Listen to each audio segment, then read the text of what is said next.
de muito desespero por tudo que estamos vivenciando na Terra. Às vezes a gente para nas nossas noites de insônia, né? E fica pensando, como é que pode um mundo tão cheio de progresso, né? Um progresso absurdo como nunca houve na humanidade, em todas as áreas, nas áreas da ciência, da tecnologia, né? Tudo ao nosso alcance, tudo nas nossas mãos. E a cada dia que passa, mais desespero, mais sofrimento, mais desgraça. E a gente fica pensando por quê? É um contrassenso que a humanidade esteja nessa situação. E a gente fica pensando como que isso nos afeta. Por mais que a gente queira ficar insensível, né? Por mais que a gente desligue a televisão, por mais que a gente não queira ouvir a notícia, é impossível, porque nós todos vivemos num mundo globalizado e cada um de nós é uma peça importante dessa grande engrenagem que é a humanidade, não é? A dor do nosso irmão, esteja ele em qualquer lugar, nos afeta. É impossível que não seja assim, não é? Passamos por momentos, estamos ainda passando, vendo os nossos irmãos sírios passando por aquela provação, não é? Tão grande, vendo aquelas crianças naquele desespero e o mundo todo envolvido sem conseguir achar uma solução que seja humana, que seja razoável, não é? A cada dia que passa, mais crimes se cometem em todas as áreas, para todos os lados.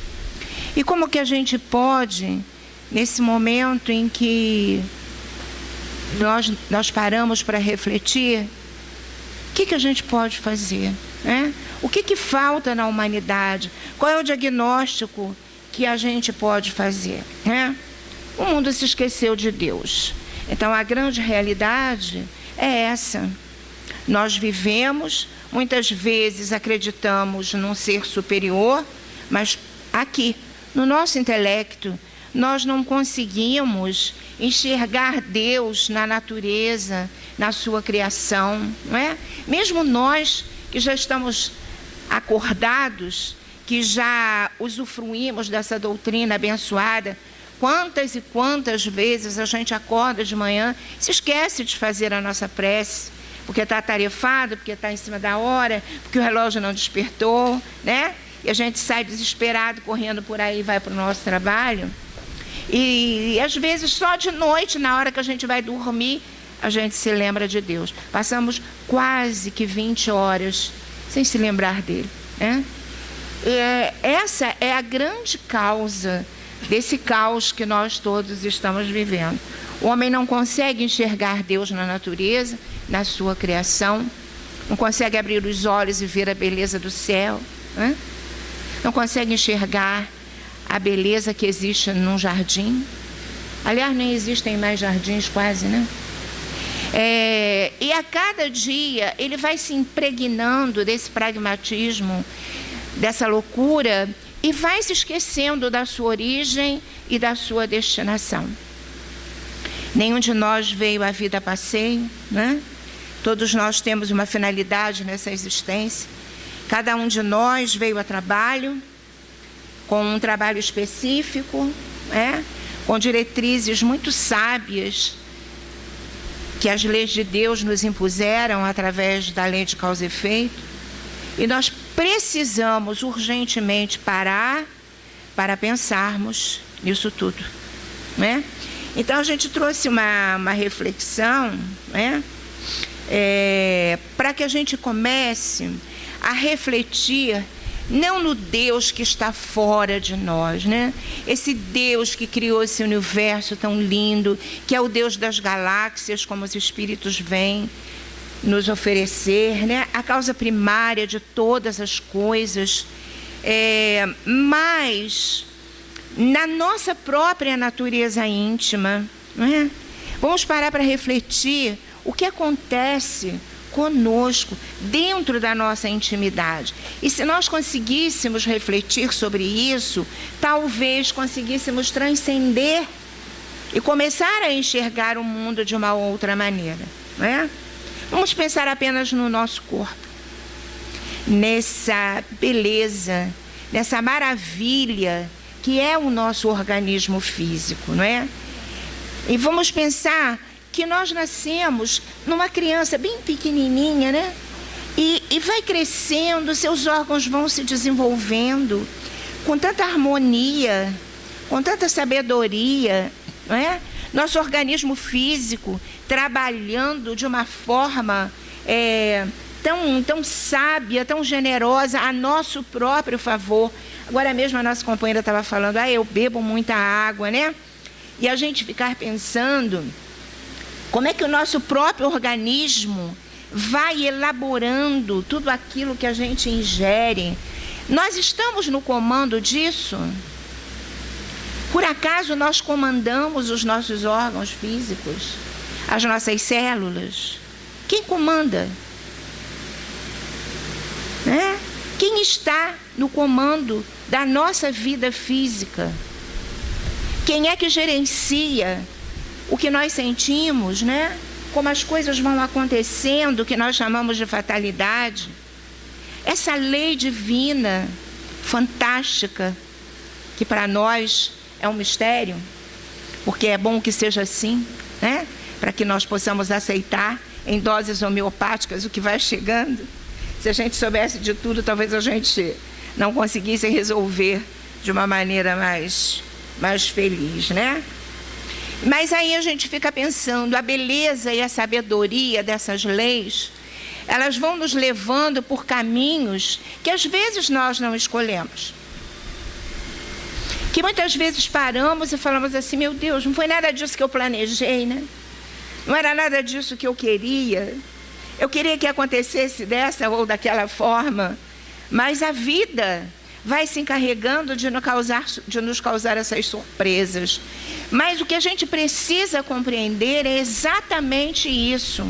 É que Deus está no comando da nossa vida. E que as coisas que acontecem são sempre para o nosso bem, a nosso favor, nunca contra nós. Jamais poderíamos dizer, que infelicidade que aconteceu comigo. Não existe isso na lei divina. A lei é de amor, a lei é de justiça, a lei é de misericórdia. Então, nos momentos mais complicados da nossa existência, quando nós nos vemos nas angústias, nos sofrimentos, como estamos vivendo os dias de hoje, em que a gente que faz atendimento fraterno se assusta, não é, com o medo que as pessoas estão experimentando, até de sair na rua, porque não sabe se vai voltar, né? Não sabe o que vai acontecer, não sabe se amanhã terá trabalho. As dores que vão acontecendo e que vão nos machucando, embora nós não conheçamos aquela pessoa, nós não participemos da vida íntima dela, mas o sofrimento que ela nos revela é muito doído, não é? De viver essa expectativa que nós vivemos no nosso Brasil, de presenciar tantos crimes, não é? Tantas coisas horríveis acontecendo, que a gente nem supunha que pudesse acontecer. Porém, é preciso ter fé. Os Espíritos vêm nos informar que nós, brasileiros, humanos, estamos atrapalhando o serviço deles. Por quê? Pela emissão dos nossos pensamentos angustiosos, desesperançados, de revolta, não é? Criamos em torno da nossa pátria, da nossa casa, da nossa própria vida, um ambiente que, de alguma maneira, repele a ação espiritual superior. Então, é preciso parar, é preciso ter fé. Há mais de 2000 anos, Jesus veio à Terra. Jesus é o governador do nosso planeta, o espírito mais puro que aqui já aportou. O livro dos Espíritos nos oferece Jesus como modelo e como guia. E se a gente parar para pensar no sacrifício de Jesus, de descer dos páramos celestiais para vir viver como homem na terra, para quê? Para nos ensinar como viver, para que nós tivéssemos parâmetros de vivência. E aí a gente para e pensa, como foi a vida de Jesus? Voltando no tempo, nós vamos encontrar um casal, ela muito jovem ainda, grávida, e seu marido, já quase um senhor, né? Ali puxar, montada num burrico, pelas estradas poeirentas, debaixo de um sol escaldante. Não tinha enxoval, não tinha perspectiva nenhuma, não tinha nenhum berço para que se pudesse botar aquele nenenzinho. E eles caminhavam confiantes, serenos, na esperança, na certeza de que Deus os receberia. E chegaram em Belém e nenhuma porta se abriu para ele. Em todas as portas que José bateu, não havia lugar para que Maria pudesse ficar. E naquele momento, um único homem, se apiedou daquela situação, deixou que seu coração transbordasse de compaixão e ofereceu àquele casal o único local que estava disponível, uma estrebaria. E foi lá que Jesus, na sua pureza absoluta, deitado numa manjedoura, onde se colocava a comida dos animais, sem nada para lhe cobrir. E foi ali que Jesus chegou ao mundo. E nós nos preocupamos quando nascem os nossos filhos, os nossos netos, em preparar o mais belo enxoval, não é? Em pintar a casa, em fazer poupança, em tudo isso, esquecidos de que ali chega um espírito imortal, colocado por Deus nas nossas mãos, para que nós pudéssemos guiá-lo de encontro ao Pai. Naquele momento em que Jesus nasceu, um coro de anjos celestiais desceu à terra e, envolvendo os pastores que estavam lá no monte, entoaram o hino mais lindo que existe. Glória a Deus nas alturas e paz na terra aos homens de boa vontade. E os pastores se assustaram com tanta luz, e eles disseram: não temais, trazemos agora uma grande alegria. O Cristo nasceu. E para que o Cristo nasceu? Não é? Para dividir a humanidade em duas, para dividir o tempo em dois.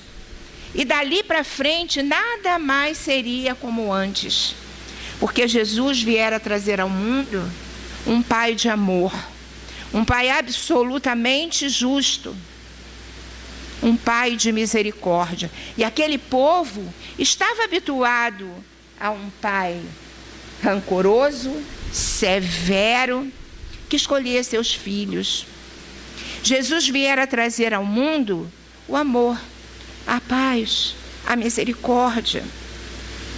E dali para frente, a trajetória de Jesus, ela vai ser de grande sofrimento. Vamos pensar. Jesus nasceu num lar pobre. Seu pai era um trabalhador braçal, era um carpinteiro. E desde criança, Jesus foi colocado para trabalhar. E trabalhou durante todo aquele tempo, até que chegasse o tempo em que estava preparado para que ele pudesse chegar ao mundo e nos ensinar tudo o que nos ensinou. Nós vamos então compreender, né, que mais do que nunca nós precisamos entender que aquele momento em que Jesus veio à Terra era um momento muito parecido com o momento de hoje. O povo estava sendo espoliado, né? Os impostos eram exorbitantes, como nós vivemos hoje. Roma dominava com mão de ferro. Havia uma proliferação enorme de seitas naquela região. E o povo hebreu era o único povo que mantinha a crença no Deus único. Havia o censo, as pessoas estavam todas preocupadas em contar os seus bens materiais. Não é muito parecido com o que a gente está vivendo hoje? E Jesus veio à Terra naquele momento para nos trazer a paz. E aí a gente fica pensando, o que é a paz? O que é a paz? Nós confundimos a paz com sossego, né? A gente fala assim, quero paz, me deixa em paz, não é? Nos nossos arroubos, a gente fala, eu quero paz, me deixa em paz. Isso é paz? Quando eu digo quero paz, o que eu quero na verdade? Ficar só, que ninguém me perturbe, não é? Que não me tragam problemas, uma aguinha de coco, se possível uma rede, uma beira de praia, ou um clima de montanha, para que eu possa ter paz. Essa paz, gente, é a paz do egoísta. Daquele que se afasta do mundo e se afasta dos problemas para ficar só. Só que nós somos seres sociais. Deus nos criou para vivermos em sociedade. E nós só vamos crescer quando aprendermos a conviver. O outro está ao nosso lado, a página de abertura, como sempre, perfeita, né? Vem nos dizendo que nós estamos no lugar certo, na hora certa, com as pessoas certas. Ah, é? Aí a gente fala assim, não sei, nem parece meu irmão. Não sei para que você foi casar com essa pessoa. Ela não parece com a nossa família, não é assim? Não é assim que a gente se expressa? Pois é. Mas a doutrina espírita, ela vem nos dizer que trazemos junto conosco aqueles espíritos com os quais nós precisamos fazer as pazes. E Deus é tão bom, é tão misericordioso, que vai deixar que venham junto a nós espíritos amigos. Aqueles que vêm nos dar o consolo, o suporte, o colo, para que quando nós estejamos na grande agonia, possamos chorar. E não é assim que acontece. Não existe uma família, mesmo aquelas famílias que estão em provas muito grandes, que não tenha alguém que seja ali um esteio, alguém que traga um consolo, alguém que venha trazer um conselho, alguém que tenha uma ascensão moral sobre aquelas pessoas, porque Deus é amor. E aí a gente fica pensando, não é? O que é a paz? Nos momentos finais da vida de Jesus, ele deixou-nos um legado. Naquele momento tão lindo em que ele se despedia dos seus companheiros. E vale a pena a gente ler no Evangelho de João, no capítulo 14, né? Quando Jesus, reunido com os seus companheiros, dá a eles os conselhos finais, as advertências, para que eles pudessem se conduzir melhor no mundo. Sem ele, né? Sem a sua pessoa física, ele ia embora. E aí ele diz uma coisa muito importante: a minha paz vos deixo, a minha paz vos dou. Não as dou como o mundo a dá. Mas não se perturbe o vosso coração. Vou preparar-vos o lugar. E quando tiver preparado, voltarei e vos levarei comigo. Essas são palavras de consolo absoluto, não é? E a gente fica pensando, qual é a paz do Cristo? Jesus, olha só, depois de tudo o que ele fez, de todos os ensinamentos que ele nos deixou, da sua vida de sacrifício extremo, absoluto, Jesus foi traído pelos próprios companheiros de trabalho. Mas não foi traído porque eles não o amavam, não. Judas amava Jesus. E a gente se pergunta por que Judas fez aquilo. Porque ele era equivocado na sua maneira de encarar a vida. Ele achava, assim como muitos dos judeus e como muitos dos nossos irmãos ainda hoje acham, não é? Que Jesus teria vindo para salvar a humanidade fisicamente, para libertá-los daquele jugo opressor, para libertá-los da escravidão. Ele não conseguia compreender Jesus como o Espírito mais puro que vier à Terra para nos libertar espiritualmente das nossas mazelas, das nossas desditas.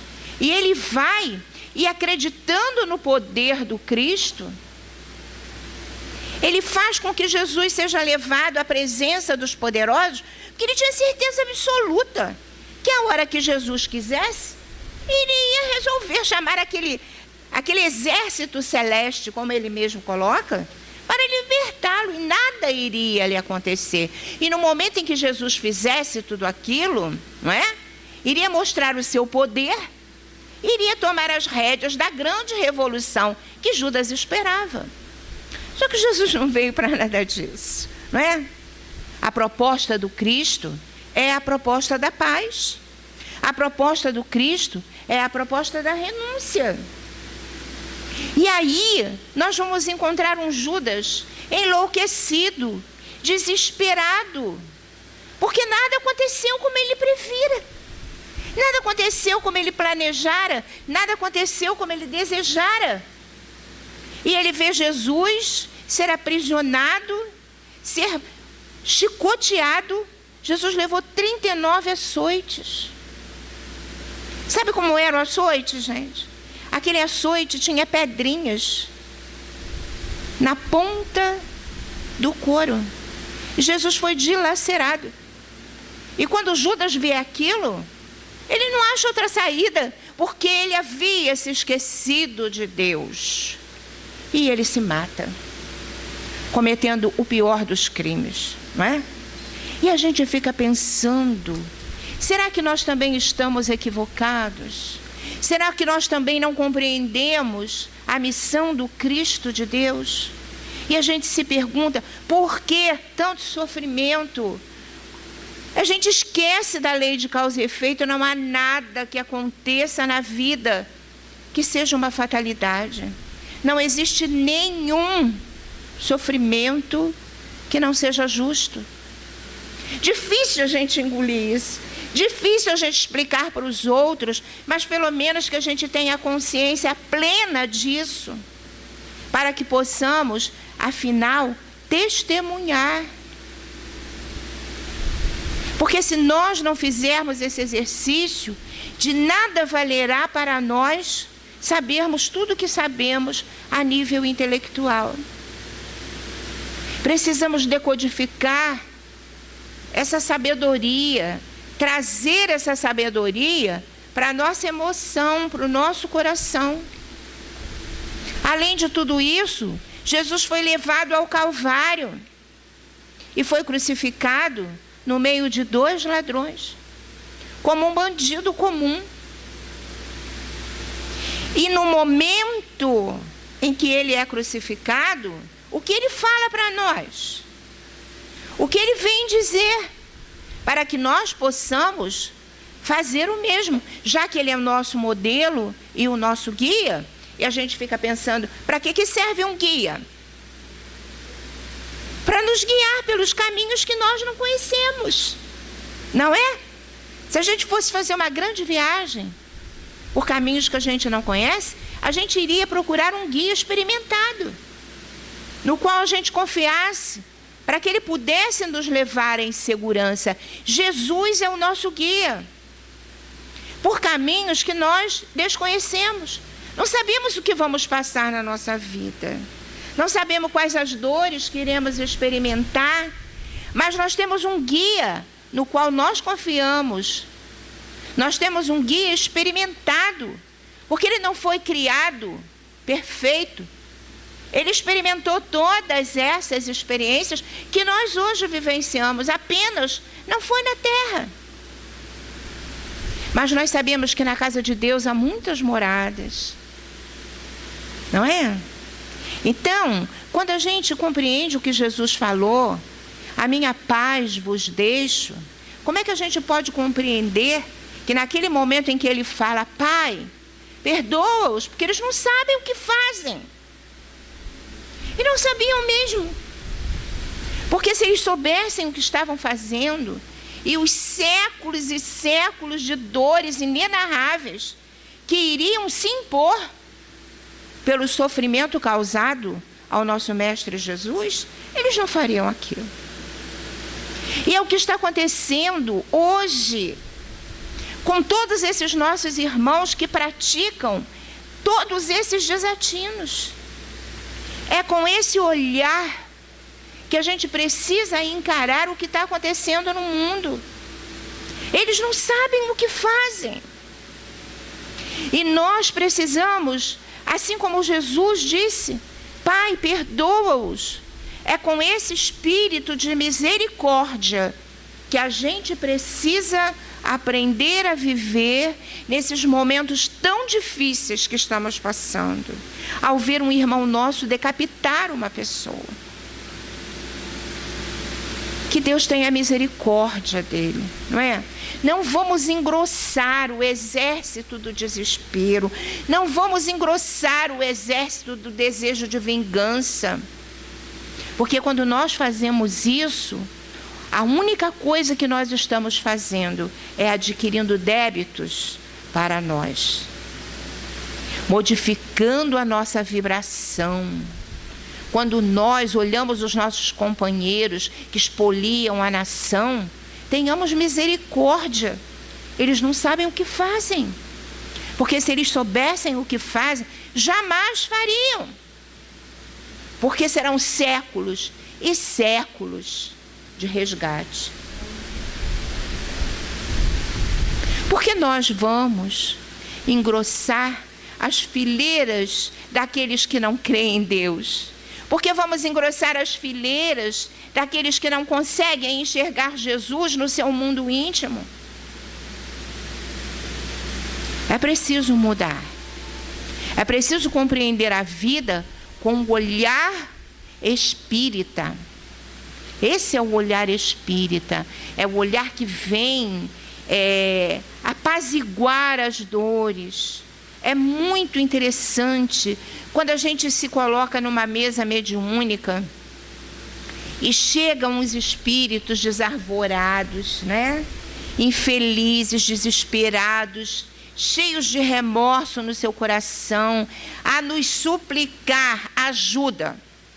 E nós, cheios de misericórdia, naquele momento ali, vamos doutrinar esse espírito. O nosso coração cheio de amor. Por que não fazemos isso quando eles ainda estão encarnados? Não é um contrassenso isso? Não é? Hein? Não é uma reflexão para a gente fazer? Quando a gente lê a obra espírita, a gente chora de pena daqueles espíritos infelizes, não é? Que estão numa grande expiação. E agora a gente está vendo espíritos encarnados extremamente infelizes. Extremamente infelizes. Porque estão plantando. Há 2000 anos atrás, o grande semeador veio e espalhou suas sementes luminosas na terra. Mas o nosso coração era espinheiro. e nós não as deixamos frutificar. Hoje, graças a Deus, já começamos a adubar a nossa terra, não é? E a prepará-la para receber essas sementes que esses espíritos amigos nos trouxeram. São alertas, conselhos, advertências, a mão cheias que chegam até nós. Nós somos extremamente felizes, porque temos esses espíritos amigos, acreditamos no que eles dizem, e estão aí nos livros. A biblioteca está ali, recheada de experiências reais, de espíritos que viveram na Terra e que vêm trazer para nós as suas dores, as dores do remorso. Que a gente possa aprender com isso, que a gente possa compreender, não é? Aquela mensagem dos anjos celestiais que disseram: glória a Deus nas alturas. É preciso que a gente glorifique Deus na nossa vida. Vamos deixar de enxergar Deus fora de nós. A gente tem dificuldade, estou falando de mim, tenho até dificuldade de orar a Deus, sabia? Tal a distância, tão imensurável, que eu ainda estou dele, né? Aí eu falo com Jesus. É a nossa condição ainda de espírito imperfeito, não é? Glorificar a Deus nas nossas atitudes, como nosso Pai e Criador. Somos centelha divina. Cada um de nós tem Deus em si. Onde está escrita a lei de Deus?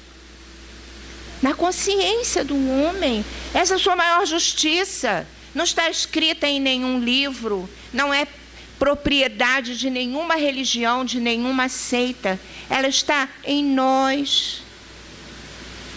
Na nossa intimidade mais íntima, na nossa consciência. E por que não cumprimos a lei de Deus? É porque a nossa consciência evolui. Existem consciências de sono, não é? São aqueles homens que só pensam em comer, em beber, em gozar. Assim como aquele da parábola, né? Que Jesus vai e fala para ele: essa noite te pedirei a tua alma, e aquilo que guardaste, para quem será?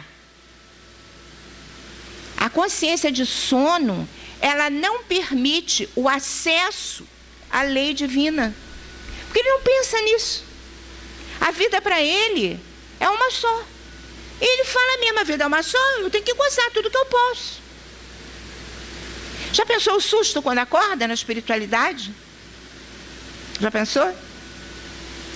À medida que a gente vai evoluindo e que as encarnações vão se processando, a nossa consciência vai despertando. E nós já chegamos à Terra com a consciência desperta, não é? Mas isso não basta. O que é uma consciência desperta? É aquele que sabe, que busca, não é? Mas que a informação que ele recebe, ele guarda no seu intelecto. Ele estuda muito. Ele sabe de cor os versículos da Bíblia, né? Ele sabe de cor as páginas dos livros, mas ele não consegue decodificar aquilo e aplicar na sua própria vida. Muitos de nós ainda estamos nesse estágio. A humanidade, não é? Como os espíritos nos dizem, ela é povoada por espíritos de todas as classes. E por que espíritos ainda tão duros, com a consciência tão adormecida, a ponto de não valorizar nem a sua própria vida, nem a vida do seu próximo, convive conosco? Aí a gente fala assim: meu Deus, eu vou mudar para o interior. Eu não quero mais viver nessa cidade. Tem gente que fala: eu vou mudar do Brasil, não aguento mais o Brasil. Adianta fugir? A gente foge da lei divina. O que tivermos que passar, que nós escolhemos para nós mesmos, iremos passar. Seja aqui, seja em outro país, seja em qualquer lugar. Porque está em nós. O problema não está fora de nós, está dentro de nós. Não é? E a gente fica a pensar, quando é que eu vou conseguir transformar tudo isso que eu sei, todos os estudos que eu faço, todas as palestras que eu escuto, todas as informações que a mídia me oferece, em ferramentas de transformação, quando eu conseguir ter uma consciência lúcida, quando eu tiver uma lucidez espiritual, quando eu souber, e não apenas souber, mas quando eu conseguir aplicar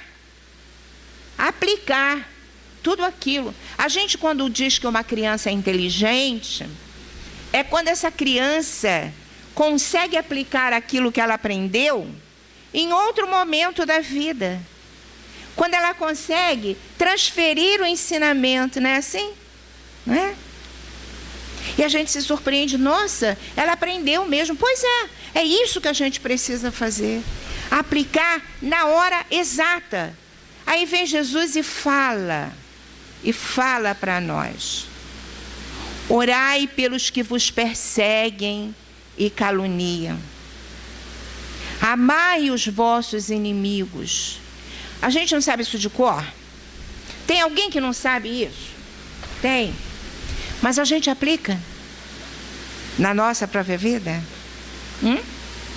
Quando a gente é atacado, quando a gente é magoado, quando alguém nos atinge, nós conseguimos pegar essa afirmação crística, que não está no livro mais, que está aqui, que eu consigo repetir. Eu já interiorizei a informação. Eu não estou lendo, eu estou buscando em mim. Amai os vossos inimigos. Orai pelos que vos perseguem e caluniam. Está dentro de mim. Está na minha consciência. É lei. Mas eu consigo aplicar? Eu me lembro dela quando eu sou magoada? Na grande maioria das vezes, nós não nos lembramos de aplicar. Não é que nós não nos lembremos, né? Intelectualmente, não. A gente só não sabe ainda aplicar, transformar isso em vivência. São, assim, reflexões importantes que a gente faz, mais ainda nessa época, né, gente? Na época em que a gente começa a se preparar para comemorar o nascimento de Jesus. Aí a gente fica pensando. Intelectualmente, a gente sabe algumas coisas interessantes. Jesus nasceu no dia 25 de dezembro? Posso afirmar a vocês que não. Como é que a gente sabe que não? Algumas pessoas ficam surpresas, né? Ficam assustadas. Como assim Jesus não nasceu no dia 25 de dezembro? Não nasceu. Sabe por quê? Porque aqui é calor, não é? 25 de dezembro. Mas lá é um frio, é gelado. Então, pelas descrições do Evangelho, por tudo aquilo que a gente sabe que aconteceu, não podia ter sido nessa época. Aí os estudiosos, os historiadores, os pesquisadores vêm nos dizer: Jesus deve ter nascido em março ou abril, que é o período da primavera, né? E por que a gente comemora o nascimento de Jesus no dia 25 de dezembro? É porque naquela época, como eu disse, haviam muitas seitas, não é? Politeístas. E aí, quando começou-se a consolidar o cristianismo, o povo não conseguia se libertar das festas pagãs. Então Justiniano ajustou o calendário. Para quê? Para que Jesus pudesse ser comemorado numa festa pagã que já existia, que era a festa do sol. E aí, algumas pessoas falam assim: ah, se Jesus não nasceu dia 25 e eu lá sei que dia que Jesus nasceu, isso é festa comercial, então não precisa comemorar. É assim? Até o que Justiniano fez é perfeito. Jesus não é o sol das nossas vidas, não é? Então está tudo certo. Esse momento é um momento em que a espiritualidade diz para nós que descem os espíritos crísticos e chegam próximo da terra. Para quê? E olha a nossa responsabilidade nisso. Para tocar os nossos corações. Porque é um momento em que as pessoas se adoçam. É um momento em que as pessoas começam a deixar de pensar em si para pensar nos outros, mesmo que esses outros, nesse momento, sejam seus próximos, meus próximos. Porém, ela sai para comprar um presente para outra pessoa. Olha que interessante. Ela compra presente para agradar a uma outra pessoa. O que está acontecendo com ela? Um movimento de abertura, não é? Um movimento de doação. É um momento em que as pessoas se abraçam, se confraternizam. É um momento em que acontecem os indultos. É um momento em que Deus permite que haja uma trégua em toda a barbárie, em toda a violência. Então é sim um momento de comemorar. Mas é preciso que a gente também pare para repensar essa comemoração, né? Porque se a gente for lá fora agora, eu acho que aqui também é um exemplo grande disso, né? É muito interessante, porque as pessoas estão exatamente como as pessoas estavam no momento em que Jesus nasceu, preocupadas com o ter. Os comerciantes estão agora preocupados com seu lucro. As pessoas atarefadíssimas, fazendo compras e mais compras, não é? Nós todos envolvidos em quê? Eu tenho que pintar a casa, eu tenho que botar cortina nova, eu tenho que comprar roupa nova, eu tenho que comprar sapato novo. E a pessoa vai ficando atarefada, envolvida nas coisas materiais e se esquece da coisa mais importante.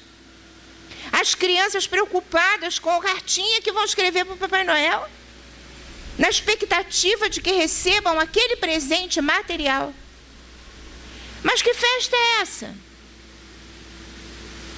O que quer dizer Natal?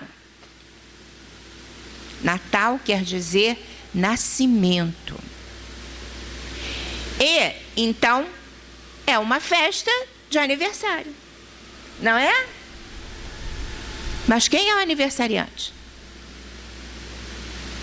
Muita gente se esquece. Quando a gente vai no shopping, vocês veem Jesus no shopping? Tem Jesus? Muito pouco, né? Um ou outro, né? Mas a grande maioria que a gente vê é o quê? É árvore de Natal, é Papai Noel, são as belezas do mundo infantil, não é? Mas o aniversariante mesmo, coitado, acho que ele nem foi convidado para o aniversário dele. É preciso refletir. Aí vem os radicais da vida e falam: mata Papai Noel.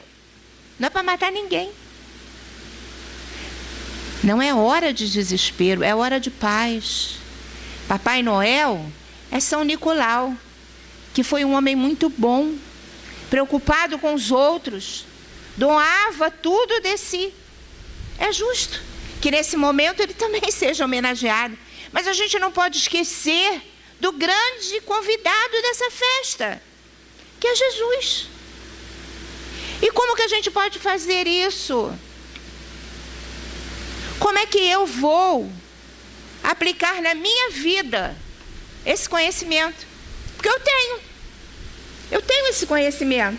Ele está aqui. Por que eu não aplico? Aí eu vou fazer a minha ceia de Natal. Olha que confusão. A ceia foi na despedida de Jesus. Foi quando Jesus morreu que foi feita a ceia. Mas eu faço no Natal. Eu encho a mesa, né? Precisa tudo isso? Será? Às vezes eu me endivido. Às vezes eu vou passar meses para fazer uma festa de aniversário que muitas vezes o aniversariante nem foi lembrado. Vamos então mudar tudo isso. Vamos fazer diferente. Nós temos essa missão. Nós já fomos alertados. Nós conhecemos Jesus. Sabemos da sua importância espiritual. Sabemos que Ele é o nosso irmão maior, a luz da nossa vida. Vamos então comemorar o seu aniversário. Comprar o mais belo presente para Ele. Porque Ele é o aniversariante. E qual seria o presente que Jesus mais gostaria de receber? O nosso coração. Livre, limpo de mágoas, de dores, de vingança, de sentimentos menos nobres. Para que Ele possa nascer em nós. Assim como nasceu para Madalena, assim como nasceu para Pedro, naquele momento em que ele reconheceu que ele era um infeliz. Que nós tenhamos a coragem de mudar a nossa vida, fazermos diferente. E no momento em que nós estivermos na nossa casa, para comemorarmos o Natal, lembremos dele. Façamos com que as nossas crianças possam se lembrar dele de uma forma muito simples. Vamos cantar parabéns para Jesus. E para finalizar, eu trouxe para nós pensarmos na beleza que a nossa companheira Maria Dolores deixou para nós. A poesia se chama Nova Carta de Natal. É de Maria Dolores, por Francisco Cândido Xavier. E diz assim: ante o Natal, Jesus, a relembrar-te, a manjedoura anônima e singela, sentimos novamente a luz que te revela no brilho da esperança em toda parte. Recebemos de ti as bênçãos e os troféus do progresso na terra em altas diretrizes. Fizeste-nos mais fortes e felizes dos recessos do lar ao voo em plenos céus. Perdoa-nos, porém, se hoje te trazemos os conflitos cruéis que existem mesmo em nós. Somos cristãos, falando em nossa própria voz, e num instante de agir, não nos reconhecemos. Andavas de pés nus, pregando a fé e o bem, suportando sem queixa os calhaus e os espinhos, e seguimos de carro em todos os caminhos. Raros falam de ti, Senhor, sem perguntar a quem. No entanto, os corações fiéis aos teus ensinos continuam formando a extensa caravana dos que estendem socorro e luz à vida humana, renovando as nações e elevando destinos. Corações palpitando a buscar-te onde estejas, voltamos a cantar: glória a Deus nas alturas e paz em toda a terra a todas as criaturas. Sê bendito, Jesus, louvado sejas. E Jesus nos abençoe.